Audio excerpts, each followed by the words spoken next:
तो जैसे कि आप लोगों को सभी मदर्स को पता है कि बच्चों को आयरन कितना ज़्यादा इम्पोर्टेंट है। आयरन हुआ, मल्टीविटामिन्स हुआ, जो किसी बच्चे ना ठीक से ना खाते हैं ना पीते हैं आजकल, क्योंकि उनका पूरा फोकस जो होता है वो सीधा सिर्फ एक खेलने पे रहता है। और आजकल तो ऑनलाइन स्टडी भी हो गया है, तो उनके लिए आयरन बहुत ज़्यादा इम्पोर्टेंट है। पहले जब हम लोग भी छोटे हुआ करते थे तो मतलब बोलते थे कि हरी सब्जियां खाओ, आंखों की रोशनी तेज होगी। बट आज और पूरा फोकस बच्चों का फ़ोन, और स्टडी के टाइम पे भी फ़ोन, ये मतलब वीडियोस देखना, ये सब देखना, सिर्फ फ़ोन। और आँखों के लिए भी ग्रीन वेजिटेबल्स बहुत ज़्यादा इंपॉर्टेंट होते हैं। तो इसीलिए आयरन और मल्टीविटामिन्स बहुत ज़्यादा ज़रूरी है। वैसे तो डॉक्टर्स भी जो हैं लिखते हैं काफ़ी सारे मल्टीविटामिन्स, बट हम चाहें तो ऑनलाइन भी परचेज़ कर सकते हैं कि मल्टीविटामिन्स या आयरन कौन से बेस्ट हैं। तो मैंने जो है एक मल्टीविटामिन एंड एक आयरन रिसर्च किया, तो मुझे मिला एक हेल्थ वेस्ट का, जैसे कि आप देख सकते हो स्क्रीन में आपको दिख रहा होगा। तो ये जो सप्लीमेंट्स हैं ये बहुत ही अमेजिंग हैं बच्चे के लिए। पूरी आयरन की एंड मल्टीविटामिन्स जो भी हैं, सारी प्रॉब्लम्स हैं वो ख़त्म कर देते हैं। जब मैंने पता है रिसर्च किया तो वहाँ पे अडल्ट्स के लिए भी काफ़ी सारी चीज़ें हैं, एंड अडल्ट्स के साथ साथ में ये मल्टीविटामिन्स जो है बच्चों के लिए भी हैं। तो वहाँ पे जो रिव्यू थे वो बहुत अच्छे थे। मतलब जब भी बच्चों के लिए कोई भी चीज़ लेते हैं हम, कोई भी XYZ, तो हम बहुत ज़्यादा रिसर्च करते हैं कि ये हमारे बच्चे के लिए बेस्ट है कि नहीं है। लाइक कुछ भी लो, तो ये तो भाई सप्लीमेंट्स थे, तो मैंने देखा वहाँ पे, जो मैंने इनका देखा कि जो हेल्थ बेस्ट है, इनका जो रिव्यू है वो बहुत ही अमेजिंग है। तो मैंने कहा चलो टैनी के लिए मंगवा के देखते हैं। तो मैं इसको कंटिन्यू दे रही हूँ, और रियली आप मानिए ये बहुत। एंड गाइज मैं आपको बता दूँ, ये जो प्रोडक्ट है वो FASSI एंड GMP अप्रूव्ड है। सो बिल्कुल भी आपको टेंशन लेने की ज़रूरत नहीं है। एंड अगर आप चाहें तो आप इनको फेसबुक और इंस्टाग्राम पे भी फॉलो कर सकते हैं। इनका लिंक डिस्क्रिप्शन में प्रोवाइड कर दिया है मैंने। तो गाइज़ वैसे तो बहुत सारे मल्टीविटामिन्स होते हैं, बट ये जो मल्टीविटामिन्स है इसमें है vitamin A, E and C। ये बच्चों की हेल्थ भी अच्छे से ग्रो करता है। एंड साथ साथ के कई सारे मल्टीविटामिन्स होते हैं इसके अंदर, जैसे मैंने आपको बता ही दिया, vitamin A, E and C है। एंड इसमें ये बच्चों की इम्यूनिटी में हेल्प करता है, एंड फिजिकल ग्रोथ में भी जो है बहुत अच्छे से हेल्प करता है। एंड गाइज इसमें विटामिन C है। विटामिन C जो है, this vitamin is important for keeping body tissue such as the gum, bones and blood vessels in good shape. She also की if you get a cut wound because it's help your heal, and these vitamins also help your body resist infection। and आप इसको teaspoon जितना दे सकते हैं दिन में, दोनों supplement में से एक एक। एंड मल्टीविटामिन ग्रोथ के लिए बहुत अच्छा होता है, एंड उसी तरह आयरन भी बहुत ज़्यादा हेल्प करता है हमारी बच्चों के लिए। आयरन जो है वो हीमोग्लोबिन को बढ़ाता है हमारे बच्चों की बॉडी में। एंड उसके साथ साथ मैं आपको बता दूं, तो आयरन की नीड तो वैसे सबको ही होती है, लेकिन अगर आप अपने बच्चे की आयरन की नीड को कंप्लीट करना चाहते हैं तो प्लीज़ इसको परचेज़ कीजिए। एंड इनका लिंक मैंने डिस्क्रिप्शन में प्रोवाइड कर दिया है। बहुत ही अमेजिंग है ये। एंड साथ साथ आप मल्टीविटामिन्स को भी परचेज़ कर सकते हैं, दोनों का लिंक डिस्क्रिप्शन में दे दिया है। ये बहुत ही अच्छा रीज़नेबल प्राइस में आपको मिल जाता है। एंड आप फेसबुक और इंस्टा पे भी इनको फॉलो कर सकते हैं। बहुत ही अच्छी वेबसाइट है, बच्चों के लिए बहुत हेल्पफुल है। तो जो है 200 ml का है। Thank you. अब ठीक है। सो हाय एवरीवन, कैसे हैं आप सब? उम्मीद करते हो बहुत अच्छे होंगे। सो अभी मैं जो है बस अपना काम कर रही थी अपने वीडियोज़ का, और ऊपर बैठी हूँ, बादल हो रहे हैं। ऊपर ही मिलता है क्योंकि नीचे तो टैनी बिल्कुल भी नहीं करने देगी, होगी बिल्कुल भी करने नहीं देती। मतलब इतू सा भी काम नहीं कर सकते हो आप इसके साथ में। सो ये सब हटाना पड़ेगा यार, बहुत खटक पटर करता है ये। सो जस्ट एक वीडियो शूट करके बैठे हूँ, देखो ठीक ठाक बना है कि नहीं बना। और मैं वैसे ना ऐसे ही बस उठाया और कर देती थी।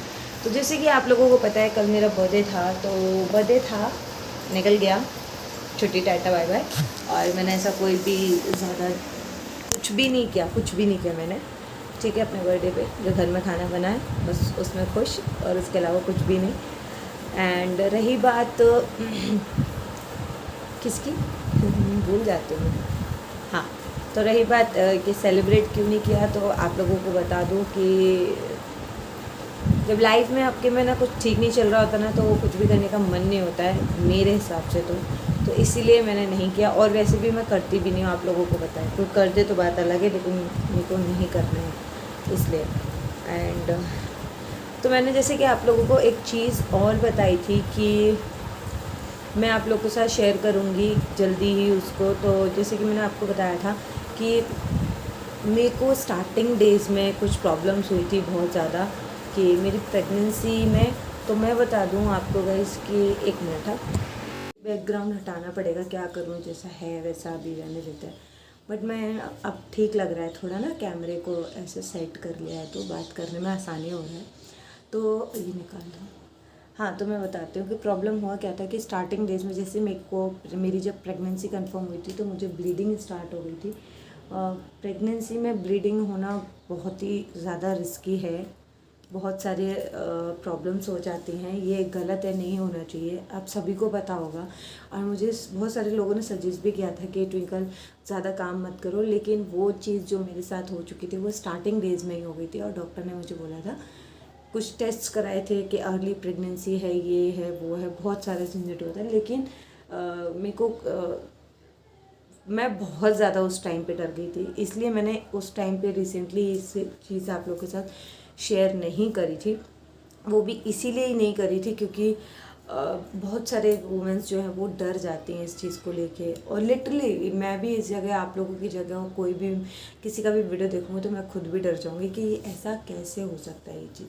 तो मैं भी डर गई थी। और वो जो टाइम था, वो सिचुएशन, जो फर्स्ट मेरे मंथ निकले हैं, शुरुआती मंथ, जो सेकंड मंथ और ये सब है, तो वो बहुत ज़्यादा मतलब अच्छे नहीं निकले हैं। मेरे को ब्लीडिंग हो गया, मतलब ज़्यादा नहीं, मतलब हल्का हल्का ब्लीड हो गया था मेरे को। तो डॉक्टर के पास हम लोग गए और सारे टेस्ट कराए डॉक्टर ने, और फिर उसके बाद रिपोर्ट्स नॉर्मल नहीं थे, ये बताया नॉर्मल रिपोर्ट्स नहीं है। उसके बाद में फिर देखा कि घर भी शिफ्ट करना था उसी टाइम पे, कुछ प्रॉब्लम्स भी चल रहे थे, मतलब इतनी लाइफ उथल पुथल हो गई थी ना कि मैं आपको बता नहीं सकती, इतना ज़्यादा उथल पुथल हो गया था उस टाइम पे।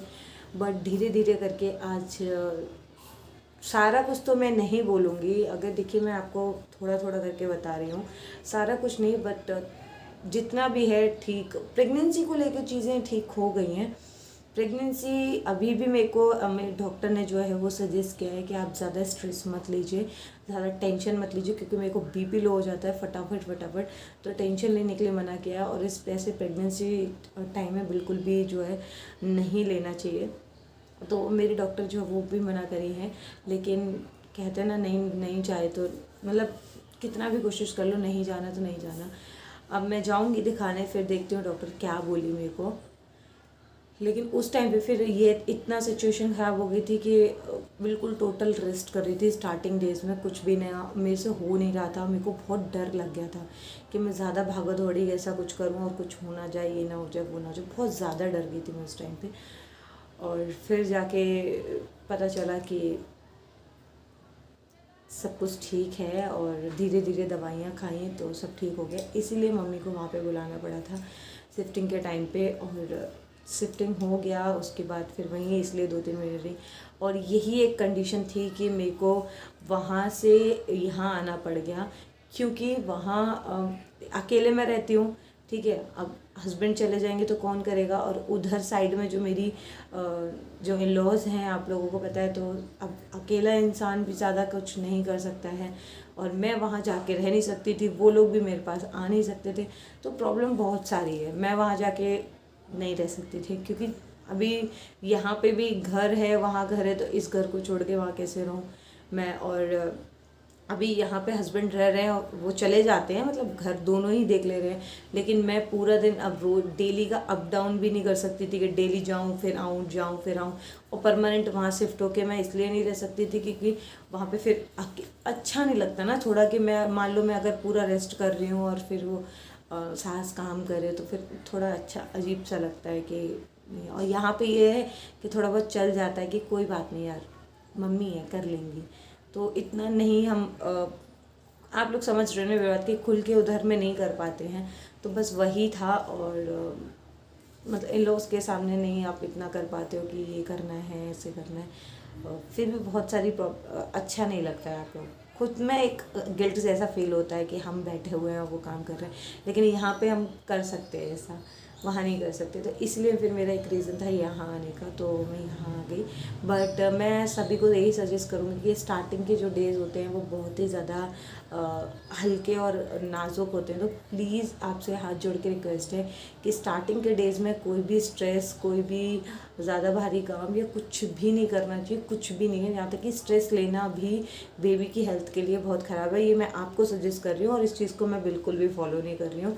मैं क्या करूँ, मैं चाह के भी स्ट्रेस को कम करना चाहती हूँ लेकिन वो डबल हो जाता है, क्योंकि कुछ लोगों ने लाइफ में इतनी ज़्यादा मेरे तबाही मचा के रखी है ना कि उनको समझ ही नहीं आ रही है ये चीज़ कि मेरे लिए स्ट्रेस इस कंडीशन में कितना ख़राब है, उनको बिल्कुल समझ नहीं आ रहा है। तो बस वही है, ठीक है। सो यही बताना था कि प्लीज़ जो भी मॉम्स प्रेग्नेंट स्टार्टिंग डेज़ हैं तो प्लीज़ अपना ध्यान रखें। और कभी कभी ऐसा हो जाता है तो उस कंडीशन जब आपके साथ ऐसा हो रहा है तो आप एकदम से घबराएं नहीं, डॉक्टर के पास जाएं, डॉक्टर से सजेशन लें क्या हो सकता है क्या नहीं हो सकता। तो ऐसे करने से आपकी प्रॉब्लम्स सॉल्व भी हो जाएगी, जैसे मेरी हो गई, ठीक है।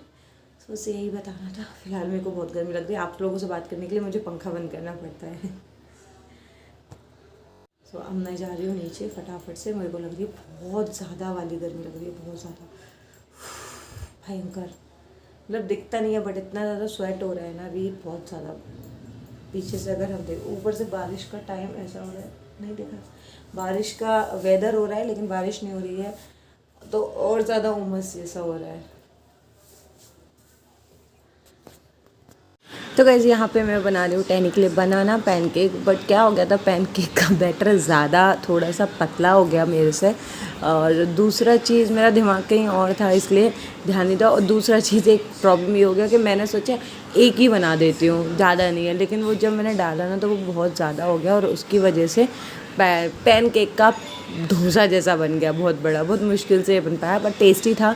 बनाना पैनकेक ऑलमोस्ट टैनी को बहुत पसंद आया, एंड प्लस उसका जो चॉकलेट केक है वो भी उसको बहुत पसंद आया। तो आप दोनों ट्राई कर सकते। ओह, तो कैसे आप सब क्या कर रहे हैं, सब अच्छे हैं कि नहीं वो बताइएगा। बहुत ज़्यादा गर्मी लगती है पंखा बंद करने से। आप लोगों से बात करने के लिए स्पेशल बैठना पड़ता है। वीडियोस 2 दिन से नहीं जा रहे थे क्योंकि एक तो संडे था, ऊपर से फेस्टिवल है, तो फेस्टिवल के टाइम पे इतना कोई ज़्यादा ध्यान नहीं देता है, इसीलिए वीडियोस नहीं जा पा रहे थे। फेस्टिवल में सब बिज़ी रहते हैं, तो ये वीडियो भी आई थिंक मैं जन्माष्टमी को डालूंगी। कल जन्माष्टमी निकल जाए उसके बाद, क्योंकि सारे लोग अपने फेस्टिवल में बिज़ी रहते हैं और किसी को इतना टाइम मिल नहीं पाता है, दैट्स वाई। एंड अभी मुझे बहुत गर्मी लग रही है। पता है मेरा बाल अभी फ़िलहाल मेरा बाल बहुत कम टूट रहा है, बहुत ज़्यादा कम, बहुत कम मेरा बाल टूट रहा है और काफ़ी ज़्यादा अच्छा हो रहा है, देख सकते हैं। मतलब मुझे खुद फील होता है, जबकि मैं पहले छोटी करती थी तो बहुत हल्का बाल लगता था। अब या तो ये करली की वजह से लग रहा है या किस लग रहा है वो मुझे नहीं पता, बट अब बाल मेरा थोड़ा सा मोटा और स्ट्रॉन्ग हो गया है। मैं डोंट यहाँ कोई एंड नहीं कर रही हूँ, मैं सीरियसली ऐसी बातें कर रही हूँ। तो मैंने कहा बात करें, अब वेदर ऐसा हो रहा है, कल जन्माष्टमी, तो सबको एडवांस में हैप्पी जन्माष्टमी। एंड जो जो फेस्टिवल रह गए मैंने विश नहीं किए उनके लिए भी बेस्ट विशेज़। एंड उसके अलावा आज 29 है, आज सिंपल का बर्थडे है। और हाँ, तो मैं डॉक्टर के पास गई थी अभी, तो चेकअप करा के आई हूँ। तो क्या बोली हैं डॉक्टर अभी, और सिंपल ऑफिस गई है। उसका बर्थडे 29 को है, लेकिन 28 को उसका बर्थडे का जो है क्या बोलते हैं, उसने सेलिब्रेट कर लिया, क्योंकि सैटरडे था और सैटरडे के टाइम पे उसने वो किया था, सेलिब्रेट कर लिया था। आज उसका ऑफिस था तो ऑफिस गई है।